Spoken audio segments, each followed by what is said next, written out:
melawai. Masih terus diseleksi, PSSI belum umumkan 2 asisten pelatih lokal untuk Timnas Indonesia. Kendati telah melengkapi barisan tim pelatih asal Belanda, PSSI belum mengumumkan 2 asisten pelatih lokal yang akan mendampingi Patrick Kluivert di Timnas Senior. Ketua Umum PSSI Erick Thohir menyebut Kluivert masih terus mendalami calon asisten pelatih lokal yang cocok untuknya.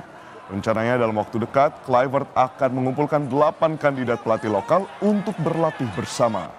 Sebelumnya, beberapa nama mantan pemain timnas dikonfirmasi telah mengikuti sesi wawancara dengan PSSI dan Kluivert. Di antaranya Kurniawan Dwi Yulianto, Bima Sakti, Nova Arianto, Eko Purjianto, serta Zulkifli Syukur.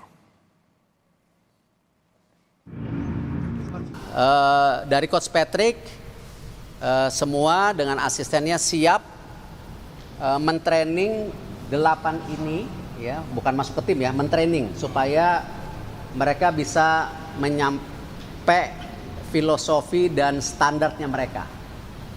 Jadi sementara ini masih itu keputusannya. Tapi kita masih cari lagi. Kenapa